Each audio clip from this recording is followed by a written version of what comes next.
La première consultation d'un patient porteur d'un acouphène chronique est essentielle. Et en même temps, c'est une consultation difficile parce qu'il y a des ambiguïtés entre le patient et son médecin. La première, c'est qu'il vient chercher le silence et que ce n'est pas ça qu'on va pouvoir lui apporter. Et la deuxième, c'est qu'il est persuadé qu'il a un problème d'oreille et uniquement un problème d'oreille, et on va lui expliquer que ce symptôme met en jeu tout son système cognitif et émotionnel. Les questions les plus importantes pour démarrer cette consultation, c'est déjà de s'enquérir. Est-ce que c'est un acouphène uni ou bilatéral? Est-ce qu'il est perçu dans la tête, ce qui signifie d'ailleurs qu'il est bilatéral et à même intensité? À quoi il ressemble? Il faut que le patient décrive son symptôme. Depuis quand l'entendez-vous? En sachant que 2 ans, c'est un peu la limite entre l'acouphène récent et l'acouphène installé. Est-ce que c'est un acouphène continuel ou intermittent parce que le poids de la gêne ne sera pas le même? Est-ce qu'il entrave le sommeil? C'est un point essentiel pour le patient, car s'il ne dort pas, ça va vite devenir une situation explosive. Et puis enfin, est-ce qu'il y a d'autres symptômes, des sensations d'oreilles bouchées, une sensibilité sonore par exemple?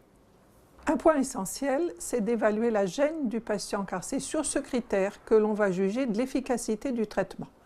On peut conseiller le questionnaire THI, Tinnitus Handicap Inventory, qui a été traduit et évalué en français et qui est constitué de 25 questions simples.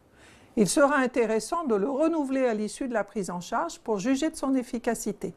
Et puis on peut aussi s'aider d'une échelle visuelle analogique de gêne où le patient est amené à placer un curseur entre 0, l'absence de gêne, et 10, la gêne maximale. Dans le questionnaire THI, le patient est invité à répondre aux questions en se référant à la semaine qui vient de s'écouler. Et on lui demande de répondre immédiatement, sans trop réfléchir. Pour chacune de ces questions, il y a 3 possibilités de réponse. Oui, qui va entraîner un quota de 4 points. Non, qui ne cotera pas. Et parfois, qui va coter 2 points. Et ensuite, on va additionner l'ensemble pour avoir un score qui est un score de handicap. Alors, de 0 à 16, on n'a pas d'acouphène handicapant. De 16 à 36, on a un handicap léger. Ensuite, jusqu'à 56, on a un handicap modéré.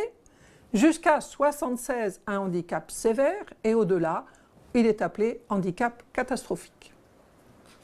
Il ne faut pas oublier qu'un acouphène peut être le symptôme d'une pathologie sérieuse. Comme dans le cas de cette patiente qui est venue consulter pour un petit acouphène gauche qui datait de quelques mois. Son audiogramme montre un léger déficit sur les aigus à gauche et malheureusement, on a découvert un volumineux neurinome du 8. Il est intéressant de pouvoir estimer la fréquence et l'intensité de l'acouphène. On pratique alors une acouphénométrie. Ça, en fait, ce n'est pas une mesure puisque c'est un symptôme subjectif. C'est une estimation en fréquence et en intensité de l'acouphène en proposant au patient un certain nombre de sonorités et en lui demandant de choisir celle qui se rapproche le plus de son acouphène, et ensuite on fait une égalisation d'intensité. Cette acouphénométrie, elle est importante parce qu'elle permet de constater que dans 90% des cas, l'acouphène est corrélé à un déficit auditif et il se situe sur la zone déficitaire. Alors parfois ce n'est pas le cas et on est alors orienté vers un acouphène par exemple de tonalité grave associé à une audition tout à fait normale, ce qui nous oriente vers des acouphènes plutôt mécaniques dont l'origine peut être le cou, l'articulé dentaire par exemple. Alors malgré tout l'intérêt de l'acouphénométrie de départ, il n'y aura pas lieu de la renouveler au cours de la prise en charge. C'est souvent une demande du patient quand il va mieux, « j'aimerais bien que l'on remesure mon acouphène ». On s'abstiendra de le faire car il est fort à parier que l'on retrouvera le même résultat que lors de la mesure initiale. Ce n'est pas l'acouphène lui-même qui a changé, mais c'est ce qu'en fait le cerveau et la perception qu'il en restitue au patient.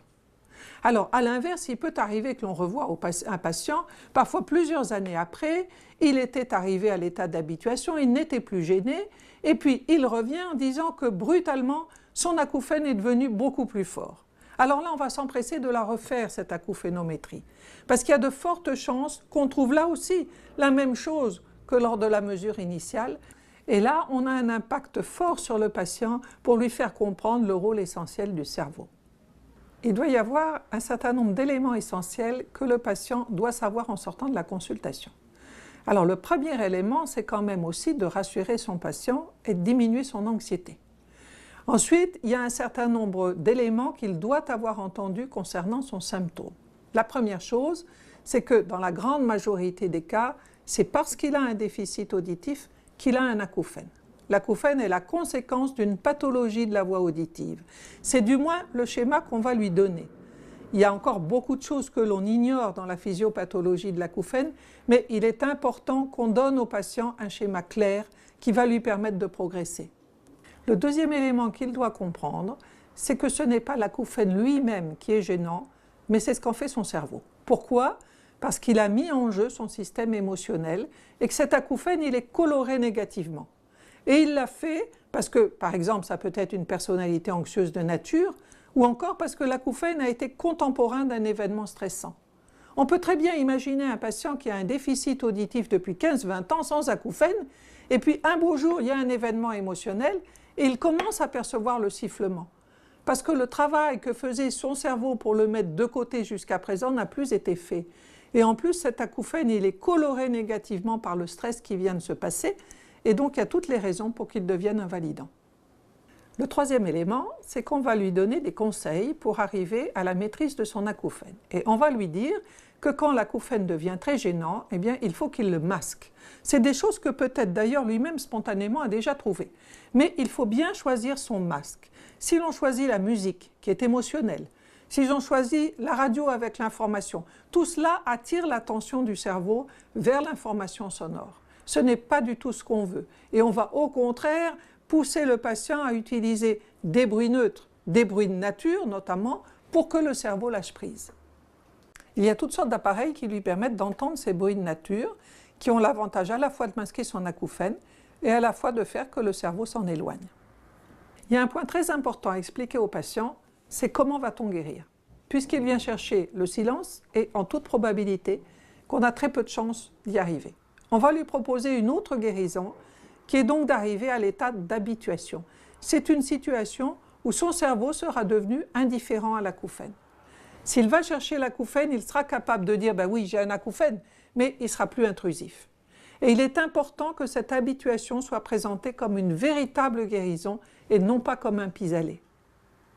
Il faut absolument que le patient adhère à cette guérison, et c'est-à-dire qu'il fasse le deuil du silence. Et petit à petit, on va l'amener à ça. Tout ça ne se fait pas tout de suite, ça demande du temps, c'est un vrai travail du cerveau qu'on lui demande de faire. Bien qu'il soit très difficile pour le patient d'entendre de telles choses alors qu'il arrive envahi par l'acouphène, c'est une notion qui doit, à mon avis, lui être donnée très tôt dans son cursus. Il faut que le but à atteindre soit clairement défini. Il y a à l'heure actuelle un consensus sur le fait qu'un acouphène chronique doit être pris en charge par une équipe pluridisciplinaire au sein de laquelle l'ORL joue le rôle de décideur et de coordinateur. Le patient doit en effet se sentir soutenu par une équipe de soignants dont le discours est convergent malgré leur diversité professionnelle. Toutes les équipes sont à l'heure actuelle constituées d'une sorte de noyau dur autour de l'ORL qui regroupe l'audioprothésiste et des psychologues. L'audioprothésiste est un partenaire de plus en plus important parce qu'on peut apporter beaucoup de bénéfices en appareillant son patient. Les psychologues de l'équipe pluridisciplinaire sont rarement, du moins au début de la prise en charge, des psychologues cliniciens de fond. On utilise surtout des psychothérapies brèves et centrées sur le symptôme, notamment la sophrologie et la thérapie cognitive et comportementale. Quelle que soit la stratégie envisagée, il est indispensable d'avoir recours à des spécialistes qui sont spécifiquement formés à la prise en charge de l'acouphène. La sophrologie est basée sur l'apprentissage de la relaxation, une relaxation efficace, d'accès facile, et la thérapie cognitive et comportementale est beaucoup plus un travail d'analyse sur les émotions et les comportements induits par la présence de l'acouphène, de façon à les rendre plus efficaces et moins perturbateurs. Il y a actuellement sur le territoire français plus d'une trentaine d'équipes pluridisciplinaires dont vous pouvez avoir connaissance sur la carte qui est à disposition sur le site de l'Association française des équipes pluridisciplinaires en acouphénologie ou encore sur le site de France Acouphène. L'ORL ne peut pas être absent de la prise en charge de l'acouphène chronique. Il n'est pas envisageable de la laisser au seul audioprothésiste ou au seul psychologue. Il doit absolument assurer la coordination de l'équipe pluridisciplinaire pour le bien des patients comme celui des thérapeutes.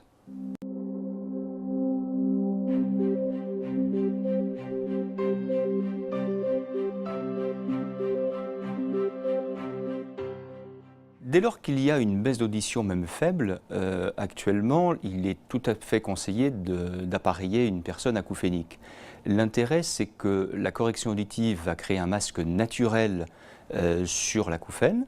La personne va réécouter les sons qu'elle n'avait plus l'habitude d'entendre et on dit au vrai sens du terme qu'elle se défocalise, elle va défocaliser de son acouphène. On observe de très très bons résultats. On a maintenant des cas dans lesquels soit la perte auditive est un petit peu plus importante, soit l'acouphène est ce qu'on pourrait appeler un petit peu réfractaire, c'est-à-dire que la personne, malgré la correction auditive, va continuer de l'entendre. Eh bien, toute une gamme d'aides auditives existe aujourd'hui chez différents fabricants, spécialisées pour les acouphéniques, c'est-à-dire qu'elles associent non seulement la correction auditive, mais en même temps un générateur de bruit. Ça peut être des bruits blancs, ça peut être des bruits de vagues, ça peut être des bruits un petit peu zen. En réalité, l'idée c'est, en faisant retravailler l'oreille, c'est quelque part de réafférenter toutes les voies auditives. La majeure partie des acouphéniques, lorsqu'ils reviennent nous voir au bout d'un certain temps, nous disent qu'ils ont une qualité de vie qui est devenue nettement meilleure. Non pas que leur acouphène se soit arrêté, mais c'est que l'acouphène soit passé complètement au second plan. Il s'est complètement émoussé, si l'on peut parler ainsi. Et ça, c'est probablement le meilleur résultat qu'on puisse avoir. Ça veut bien dire que plus on va être capable d'analyser de façon précise à la fois la baisse d'audition, mais l'acouphène, ça va nous permettre de donner systématiquement une amélioration quantitative et qualitative aux patients.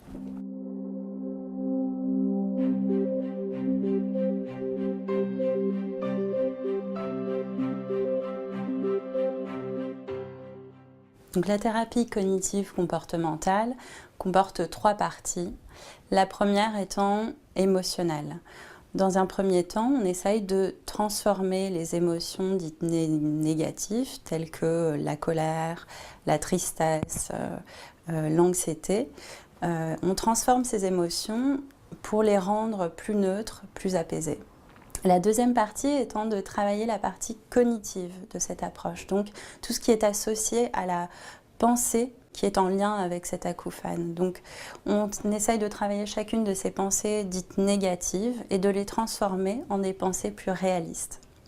La troisième partie de cette approche thérapeutique étant l'aspect comportemental. Donc là, on travaille les comportements des patients, on essaye de voir s'ils sont adaptés ou inadaptés. Et pour les comportements inadaptés, on les transforme, on essaye de les modifier et de trouver des comportements, donc des actions plus adaptées au quotidien du patient. La thérapie cognitive comportementale propose une multitude de techniques et d'outils qui vont permettre au patient à la fois de mieux comprendre son symptôme, à quel moment est-ce qu'il apparaît dans la journée, depuis quand est-ce qu'il existe, est-ce qu'il est là, quel sens il a dans la vie du quotidien. Donc c'est à la fois, ces techniques vont permettre à la fois de mieux comprendre son symptôme et également de permettre au patient d'être adapté à chacune des situations sonores rencontrées.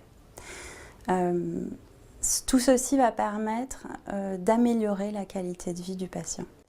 Pour la partie émotionnelle, on propose au patient une technique de relaxation, dite cohérence cardiaque, qui va permettre aux émotions très fortes qui sont associées à cet acouphène de s'apaiser, de se neutraliser. Donc on travaille par cette cohérence cardiaque, cet outil de relaxation, on travaille la partie émotive de sorte à ce que le système nerveux central soit rééquilibré et donc apaisé, neutralisé progressivement.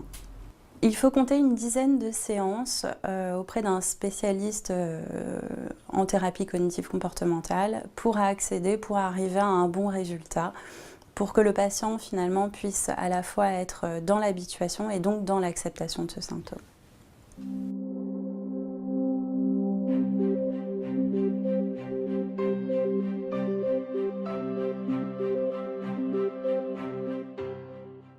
La sophrologie est une méthode psychocorporelle avec une action positive sur le physique, le mental et l'émotionnel. Et tout cela grâce à l'apprentissage de techniques de respiration, de détente et de relaxation. C'est une première étape de relaxation qui est une première étape importante qui va permettre de proposer au patient des réflexes de détente qu'il va acquérir petit à petit et diminuer ainsi petit à petit la perception négative qu'il a de l'acouphène. C'est un travail qui est centré sur le symptôme. Il apprend au cerveau à se détourner de cette sonorité. Moins anxieux, le patient va retrouver le calme, la concentration, bien souvent le sommeil. Ça permet d'avoir au quotidien une meilleure qualité de vie. Des sophrologues spécialisés dans la prise en charge de ces patients qui souffrent d'acouphènes et d'hyperacousie sont regroupés au sein du pôle sophrologie et acouphènes. C'est un réseau de sophrologues spécialisés sur toute la France et vous pouvez avoir accès à cette information par l'intermédiaire du site internet.